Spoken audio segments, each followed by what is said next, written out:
How long will my injured worker be out of work? How long will my injured worker be out of work? Hello, my name is Michael Stack, and I'm the CEO of AMAX. And that's a good question to ask, and a common question to ask when one of your employees is hurt, because you need to have that expectation for how long they're going to be out and what their recovery time is. And if you are not a medical genius, it's hard to know if someone hurts their shoulder and has a partial rotator cuff tear, what that actually means in terms of recovery time. I want to talk with you today about how to know that information and a really, really handy little tool to help you uncover some of these medical secrets to say, well, I don't really know how long John's going to be out, but they've already figured it out. Other people have already figured it out, and they tell it to you in a very simple and easy to use format in the form of evidence-based medicine injury duration guidelines.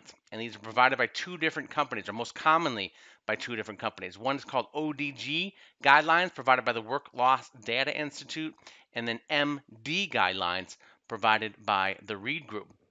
So two great resources to tap into this, and I want to cover very quickly what this is. So take a look at the board here. So this is the evidence-based medicine injury duration guidelines for a partial rotator cuff tear. And you'll see here there's various categories and levels that you can look at. So whether the person's in a sedentary job, medium heavy, light, very heavy type of job.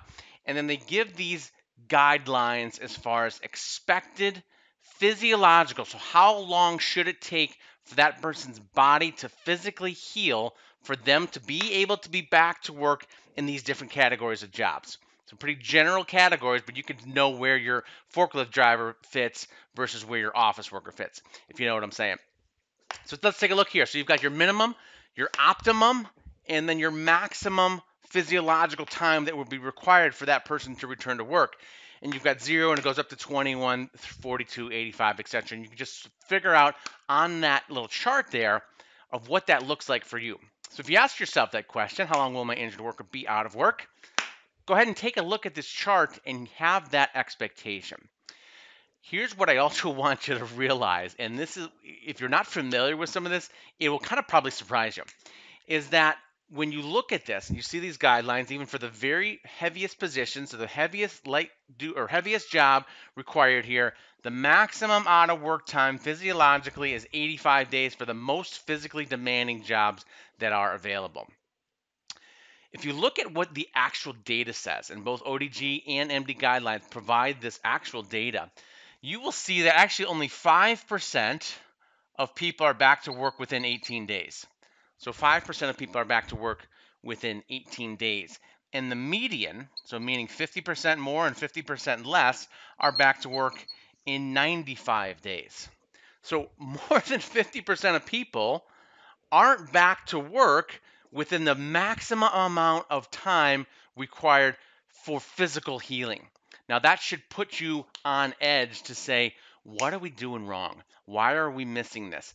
Look at some of this data, leverage some of this data, and you'll see that if you have this type of injury, most all of your people should be back here in some sort of light duty job within at most 4 days. And that should be your goal, getting them in that transitional duty position as they heal, then continuing to progress them back towards their medium, heavy, and light duty positions. Evidence-based medicine injury duration guidelines are a very handy and useful tool for you to implement into your work comp management program. If you're using them, use them more. Tap into them, leverage them more. If you're not using them, I recommend starting today. Again, my name is Michael Stack. I'm CEO of AMAX. And remember, your work today in workers' compensation will have a dramatic impact on your company's bottom line, but it will have a dramatic impact on someone's life. So be great.